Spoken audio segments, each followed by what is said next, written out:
I got a little ways to go. You're just warming up. You ain't came out the tunnel yet. You know what I'm saying? It's a good start. Oh man! All right, here we go. Three, two, one. We continue our coverage from Radio Row in San Francisco. This guy has been on the program before.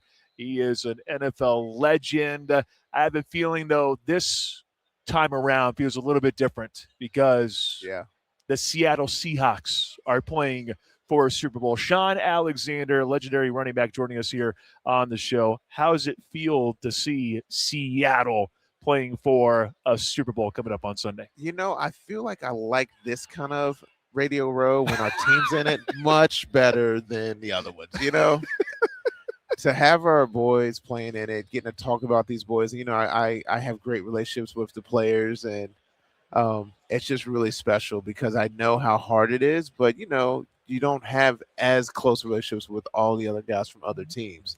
But just watching Jackson and Kenneth and Walker and Sam Darnold, watching these boys just put the work in, sending them a text, what I mean? They're responding back, yeah, man, hey, what'd you think about this? And it's really exciting. I'm watching like little nephews get it done. It's pretty cool. Well, and it's such a story because at the beginning of the year, no one is expecting this.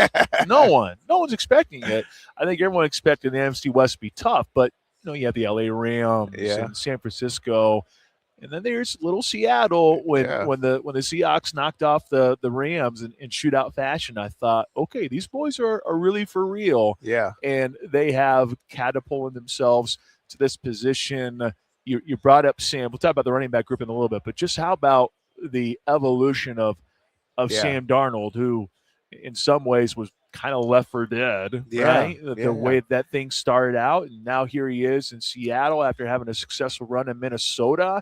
And he has led this team to a Super Bowl appearance. It's pretty incredible. There's a couple of things that happened. I would say I went to I have a farm in Virginia, so we were right outside of DC. The Commanders. I went to the Commanders game, and we're watching the game, and we just manhandled those guys. It's in November, and I come down to the locker room. I have my sons with me, and they're like, "Oh man, there's Jackson Smith," and there's Sam. Can we take pictures? We'll take pictures, and I go around and I, shake Coach Mack's hands and talking to some of the coaches, and I see the doctors that were there when I was there, and then I see go to Eric Kennedy. He was the trainer, the equipment manager. When I was there, and he says, "Shaun, I felt this 3 different times." I was like, "Oh, what do you feel?" He goes, "Your 05 team, Super Bowl."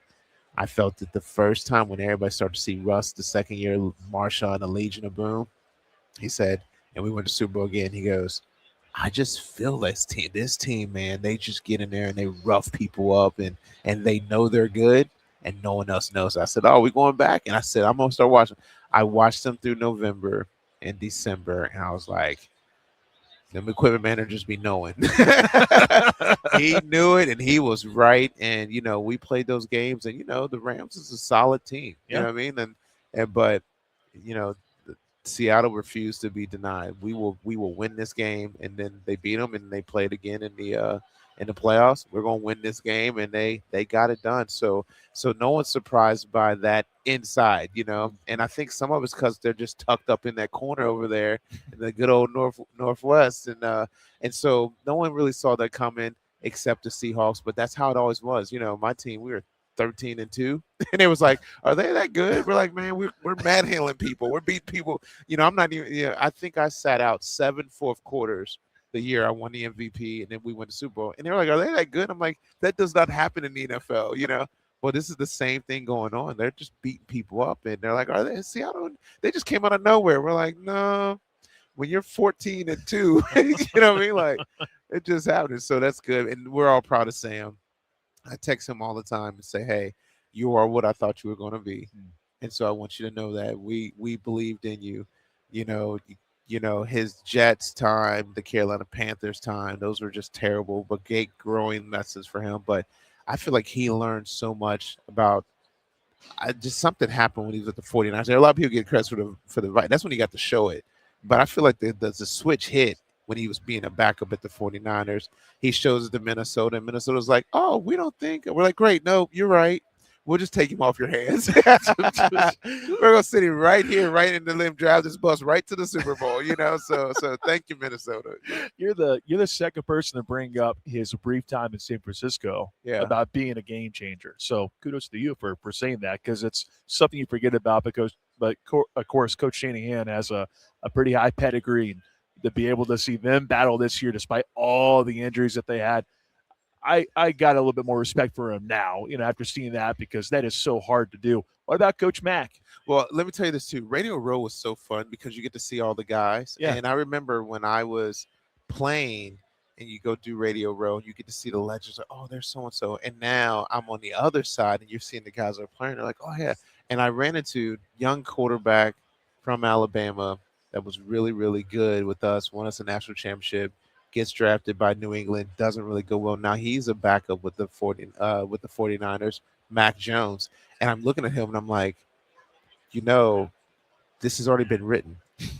Just go do the same thing Sam Darnold just did. Like, sponge all this in and then go out there and rip it up for somebody. You're going to be, it's just really cool. I was just thinking, like, I'm walking around and seeing all the guys. I'm like, yeah, this is just big family reunion. It's so awesome. Yeah. It's awesome. All right, what was your question? I just thought about that. About Coach Mack. Coach Mack. You know what? He is such like a silent assassin. Like, he just knows what he wants, and guys believe in it. He's tough. He's humble. And man, you get tough, humble, smart people leading something, it works. And so man, like this team, they're so sound offensively, so sound defensively, so sound special teams. They come in really unified. The guys like playing with each other. He's got a culture where they're not like picking with each other. It just works. Mike Holmgren was my coach, and he was awesome, legendary, but it was like his way or the highway. So you felt like, if I don't do this, I'm going to have to fight with coach. You had Pete Carroll where it felt like a concert going on. Everybody was just rocking and rolling. He was like the life of the party. You'd be like, man, y'all, you got Coach P, remember, no shirt on. You're like, oh, how are we winning? And then you got Mike. He's like right in the center. Like, the guys are enjoying themselves, and they're having a good time dancing and wrestling, but then they're just locked in, so there's the seriousness that Mike Holmgren had, and then there's the looseness that Pete Carroll had, and that's what you got. You got Coach Mike McDonald's team. It's the mixture of that, and it's going to be hard to beat these guys for a while. If they win this, they could build their own little dynasty, because there's not much shifting if the guy if he's got to do a great job if he signs the guys back. You know what I mean? Like, but I think everybody's going to want to play in this system for a long time. How about the running back group? You already kind of talked about Kenneth a little bit. Of course, you have Charbonnet, who also totes the rock a little bit as well. Yeah, so bummed for Charbonnet. Such a great dude. But I feel like Kenneth will be very, very good in this situation. I feel like he is so deceptively fast. He breaks way more tackles than anybody can give him credit for. And it's because he just does it in a unique slide way. Slippery. That's what they would say. He's slippery. And he just runs and breaks the thing. And the next, he bursts to the side and picks up 5 quick ones. And so, like, he does that on second and 4. Next, it's first and, it's first and 10 again. Those are killers. Third and 3, and they can dump him the ball, and he goes and gets the first down. Or they hand it to him thinking it's, he might do the third and 8, he might just run a draw and then punt. He splits somebody and bursts for a first down. You like him having more touches is going to be really beneficial for the Seahawks. And so for him to have that 25 carry game, which is not normal for him, I think it's going to be really, really good. Well, it's not normal for us in the Midwest to be on Radio Row and not see the Chiefs in it. So it's still strange to be here. But I do want to ask you about Kansas City. Yeah. Because, of course, you had a chance to watch them. Mm-hmm. And you look at the Chiefs, the lack of a rushing attack, or at least a solid rushing attack, a consistent rushing attack. Yeah. They have Eric Bieniemy back, familiarity, very obviously, good. to bring it back in. Very good call. Okay. Mm-hmm. I'm glad you brought that up, because I was going to ask, as a player, when you have someone who is known as the accountability guy, which is what EB is known for, something else, too, you saw we did in Chicago as the running backs coach this past year. Their running backs look pretty darn solid. I think that's the one part of Chicago that no one's going to want to talk about. Right. It's Caleb Williams and look how much they improved. Ben Johnson, his offense. It's like, well, I mean, Eric Bieniemy also was a running backs coach, You had so a whisper over there that there is a whisper. everything he touches. So I was going to ask about that. Just being a former player, being in that locker room, to have Eric Bieniemy back and be the accountability booster and maybe the run block schemes. How big of a difference can that make for Kansas City for next season? I think Kansas City. I think Coach Reed and EB are just a very good mixture. Like, the greatest coaching staffs, it's not like they're all the same. Like, you take Coach Saban at Alabama, he knew how to bring the right people on the bus. And you know what I mean? And so Andy Reid had the right mixture for his offense. It was EB, And so, like, I think it's going to just be very, very productive for them as a group because when you have the right people, it can't be, it's like parenting, we were talking about earlier, you can't have both parents be like, we love you and there's nothing wrong and, we'll figure it out later. Somebody's got to be the one that's like, this is crazy. We're not going to do this. Sit down. You're on a timeout. Hey, let me get that pop spoon out. Somebody's got to be that person because it just doesn't work. And some people need a little more love, a little more gentleness, and some need a little more love with a little more discipline, And so when you have the right mixture, it works. And so, that's what Kansas City needed. And they got it back. So they're going to be okay next year. Okay. Do you think they need a dedicated running back? Like in Wichita, so people want Brees Hall, former Northwest Grizzly from the city, just got down rushing for 1,000 yards for the Jets. A lot of Chiefs fans were hoping that Kansas City pull off a trade to bring in a true bell cow running back like Brees Hall. Is that something that you would like to see in Kansas City? Because it's evolved so much. It's not Shaun Alexander getting the ball 80 times a game. That's just not the way it works anymore nowadays. Yeah, I'm trying to think who is the other back with Kansas City this year. So you have Isaiah Pacheco. Like him. That is the one, but he also hasn't really shown his capability after having the injury that he had. Right. So there's has to be somebody with him. I like him, but there has to be there's a rookie running back that they had, a guy who played wide receiver.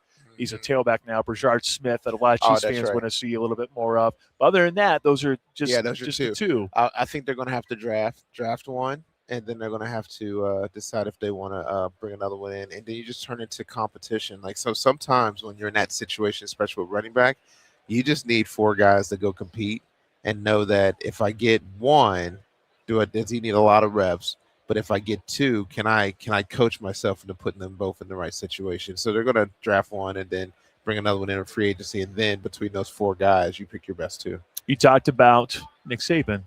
How about this past year for college football? Yeah, Indiana is the one that wins the national championship. But how about Bama? DeBoer, who's over there now. It's crazy now. It's either you win now or, there's so much pressure to win right away nowadays. Yeah, it's kind of wild because like I cracked a joke after we won. I was like, so basically we were the second best team in the country. That's what like, what if we just beat everybody else and lost to Indiana in the championship? Is there any difference? And so Coach DeBoer has won the same amount of games that Nick Saban won his first 2 years. Just is what it is. That's all you got to say. Yeah, he won more his first year. Saban won more the second year. This third year is different, but this is also what's wonky is you don't develop kids to, hey, by the third year you're going to know the system. It's like, oh, let me go pull these pieces in and go see if we can win, and that's just going to be college football now. So I don't like it. I like the fact that I got redshirted, that I could come out freshman year, come off the bench, still put up 800 yards and 8 touchdowns, 9 touchdowns, something like that. You know what I mean? Yeah. I like that. I could develop into the guy that's going to break all Alabama's rushing records. You know what I mean? That's not how it is now. So, like, if you're paying guys NFL style, you got to play them because it's still now business. So you got to spend your money. You know what I mean? And so development is going to take its toll, but, they'll figure it out. But that's the difference in what it is now. I feel like Coach DeBoer's got a plan. He's going to bring in the guys that's going to fit his system, and Alabama's going to be pretty good next year. I love how you said that you love the redshirting idea because nowadays in college athletics, I don't think anyone would really buy something like that. Yeah. It seemed like you never wavered. You're like, this is where I'm at. Yeah, it's the best school in the country. Yeah. We got this kid was all Tennessee, he's a junior. This kid was all Alabama, he's a junior. And this kid's all this kid's all Ohio, and he's a sophomore. Okay, I'll beat all these guys out. Give me a year. And that's mentality. And like, so then you're like, okay, so what's gonna happen? We're gonna play ball. We're gonna compete. I'm going against the number one defense in the country. I'm gonna practice till I just eat all these guys up. And then that is what it is. I'll eventually take over. Like that now is like, oh, I'm not playing. Let me go find the spot. I'm gonna go to a smaller school to get reps, and then I can go in here and just be there. And so it just, to me, it kills chemistry. And so I'm a big chemistry guy. Like if we get the right teammates, get the right people in, we'll beat everybody no matter what. Okay. I got to ask about Stand Together. Yeah. So you're helping players trying to find their why after the fact. Yeah. Which is such a tough thing to do. You're so used to it. You wake up, you train, you do all these different things. You play football, you put on the pads, and then it's over. And you go, oh, now what? So, like, I want to help guys know that without you losing your focus on the football and on the game and on the skill, that there's something inside you that says, I want to give back. Everybody does it. You're like, oh, I'm going to play in the NFL. I'm going to help a turkey drive, help back to school backpack, and do some kind of, like everybody does that. Christmas gift, toys for tots, what I mean? So everybody does that. So now it's like, okay, well, what was really in your heart for that turkey drive? Well, man, I just remember so-and-so being homeless, so they didn't have any food to eat. Okay, cool. So what if I could introduce you to this group? You ain't got to spend no more time on it. You're going to come and take some pictures. You're going to stand in front of this thing, and now we're going to feed 1 million people with this turkey drive. What? You know what I mean? Like, so that's what it is. It's like, well, are you doing this so you can go take pictures and go get 13 turkeys away? Or do we want to go infect masses? And so this is what the philanthropic locker room that's going to do, that I get to lead with Stand Together. We get to go now affect masses. And so a shout out to the whole Stand Together family. We got a great goal. We're already seeing it happen and how it's going to work. We're just going to keep on. We just believe in people, and we're just going to keep on stirring people to go lay out the best version of themselves, pull that genius that's inside of everybody that says, I can take and be me, and go share that with the world. And it's going to change a lot of communities all over this country. Standtogether.org. You got the Patriots this weekend, right? No. Even though, that Drake May's one of my guys, you know what I mean? He won the Freshman Player of the Year. He was my 5th winner. I love him, but Sorry. Nah, it's not going to happen, I'm not mad at the Patriots, you know what I mean? Yeah. Just not going to happen. Go Hawks. All right, Shaun. I appreciate you as always. No doubt. Thank you so much for being here. Go 12s.